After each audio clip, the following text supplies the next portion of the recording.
टूटी फूटी घाट घाट पे शबरी देखे राम मेरे आना, राम मेरे आएंगे, राम मेरे आएंगे। वाट पाहतीये राम प्रभू येणार आहे, आनंद झाला आणि जशी गेली आहे राम प्रभूने आवाज दिला, शबरी आल्या बरोबर आली. राम प्रभूला पाहिल्या बरोबर सुंदर रूप पाहिलं, देहबान विसरले. आणलंय राम प्रभूला. झोपडी पावन झाली. राम प्रभू झोपडीमध्ये आले, बसायला आसन दिलं. आएंगे रघुराये तो आसन पर मैं बिठाऊंगी. आसनावर बसवलं आणि दररोज शबरीचा नियम होता, आज रामप्रभू येतील, जंगलात जायचं, काही फळं आणायचे, दिवसभर वाट पाहायची आणि संध्याकाळी नाही आली ते फळं तसेच टाकून द्यायची. ज्या दिवशी रामप्रभू येणार त्या दिवशी जंगलात गेली. चांगले गोड गोड बोरं आणून ठेवलेले होते. रामप्रभू बसले, बोराचं ते द्रोण हातात दिलं, लक्ष्मणाचेही दिलं. दिल्यानंतर रामप्रभूनं काहीच विचार केला नाही, बोरं खायला सुरुवात केली. पण लक्ष्मण चिकित्सक आहे, लक्ष्मणाने ते द्रोण घेतलं, बोरं पाहिले, पाहिल्याबरोबर ते कतरलेले दिसले.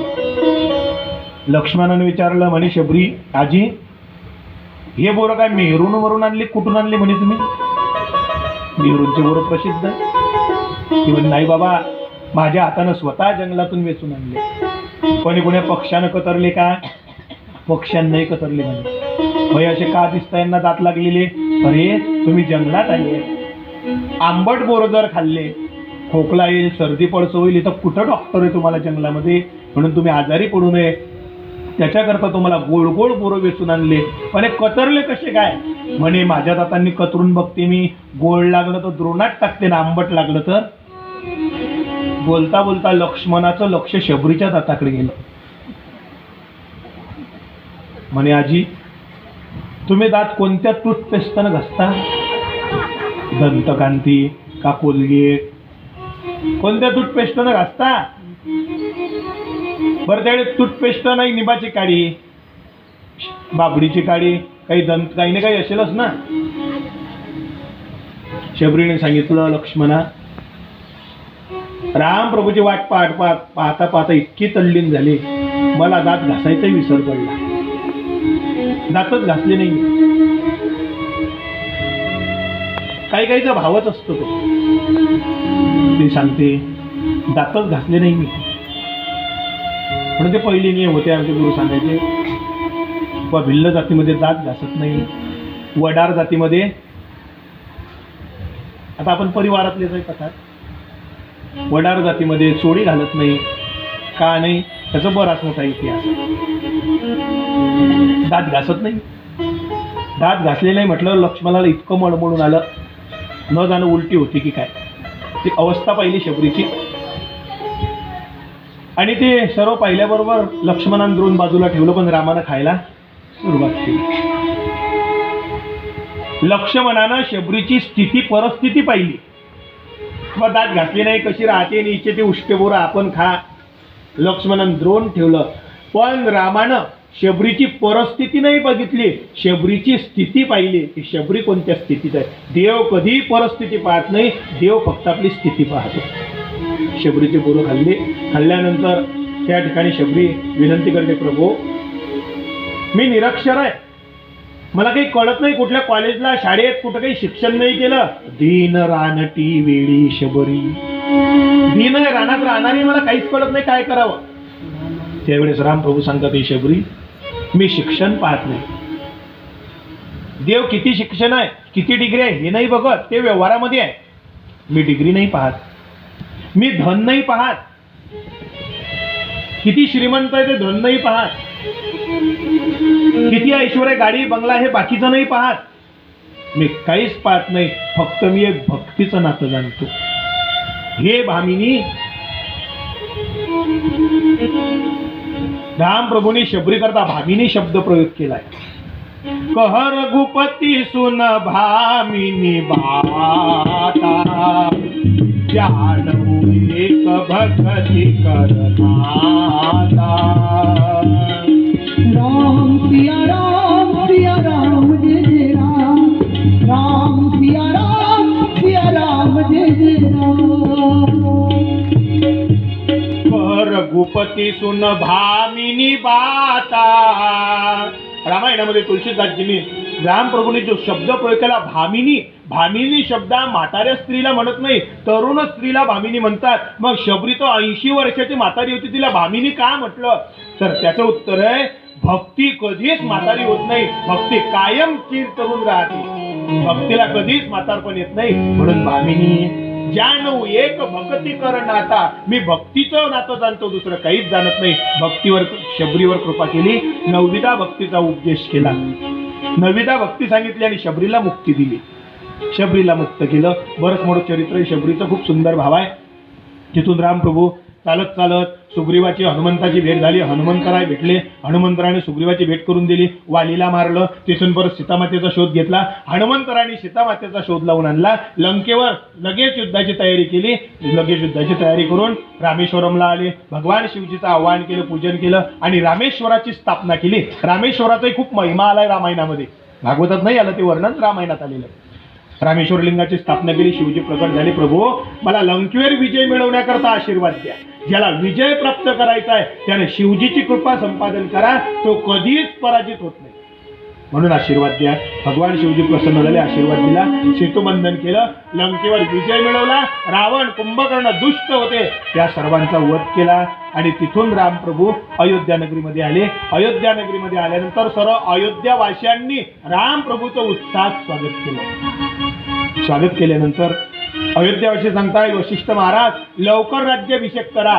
आणि रामप्रभूला राज्याभिषेक झाला, अयोध्येचे राजा झाले, अयोध्येचे राजा रामप्रभू झाले. अयोध्येत कोणतंच दुःख राहिलं नाही. झाले राम राज्य काय उणे आमासी, धरणी धरी पीक गाई ओळल्या म्हशी. कोणाला कसलीच कमी नाही. परत पुढे रामप्रभूने राज्य आपल्या पुत्रांच्या स्वाधीन करून रामप्रभू सर्व अयोध्येतली जेवढी प्रजा होती जी रामप्रभू सोबत आली त्या सर्वांना साकीत धामाला घेऊन गेली. असं रामप्रभूचं दिव्य चरित्र आहे.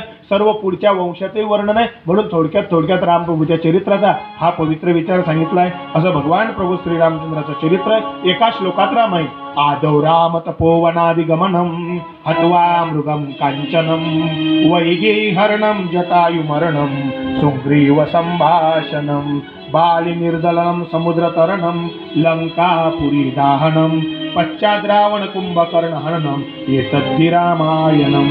असं रामप्रभूचं पवित्र चरित्र विस्तारपूर्वक थोडसा सांगायला वेळ जातोच त्याच्यामध्ये. असं रामप्रभूचं चरित्र सांगून झाल्यानंतर शुकदेव महाराज सांगत, परीक्षिता ऐक आता तुला कृष्ण चरित्र सांगतो.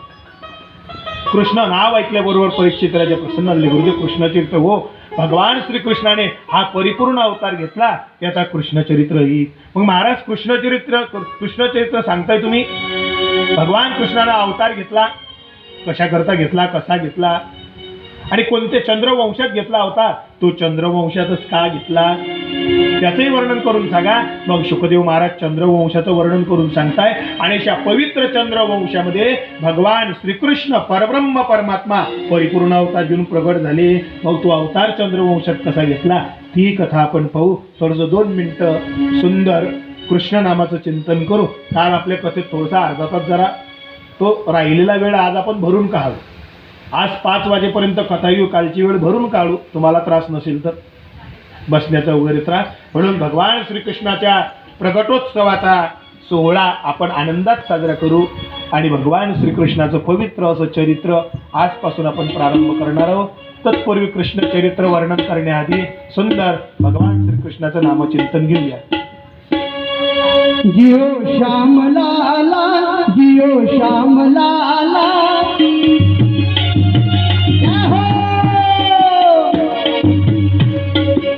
भगवंत येणार आहे म्हणून सुंदर भक्तीचा आनंद घेऊया.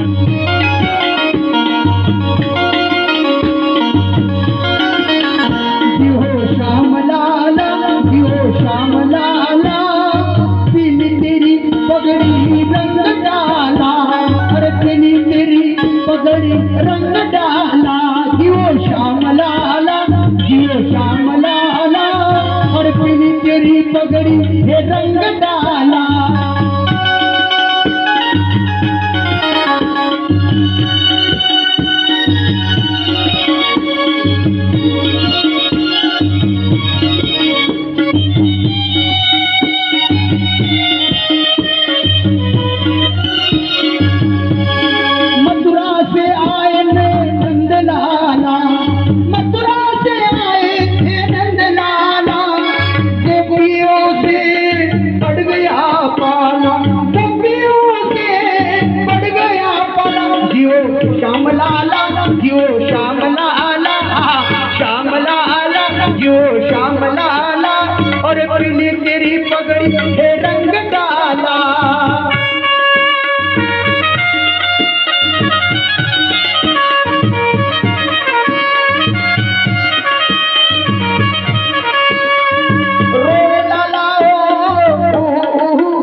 तेरी पगड़ी है रंग डाला।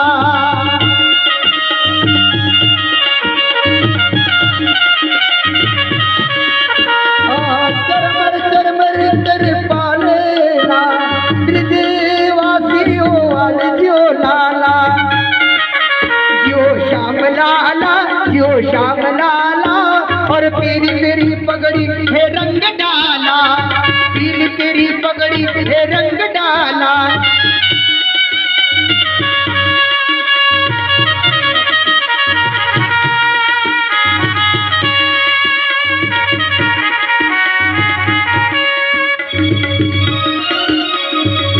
जय अम्बे जगदम्बे माँ, तेरे दम से ये दुनिया, तेरी महिमा कोई न जाने, तुझसे कौन बचाए यहाँ।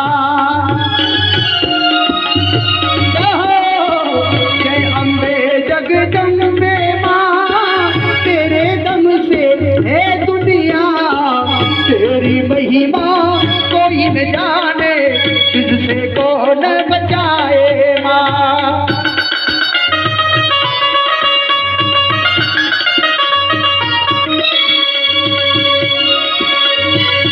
दृष्टि दया की जिसने डाला, तुझ उसका उद्धार करे माँ। दृष्टि दया की जिसमें डाला, तू उसका उद्धार करे माँ। जग कल्याणी भवसागर से, जग कल्याणी भवसागर के, सबका बेड़ा पार करे माँ। तेरी महिमा कोई न जाने, तू इससे बचा दे माँ। जय अम्बे जगदम्बे माँ, तेरे दम से है दुनिया, तेरी महिमा कोई न जाने, तू इससे बचा ले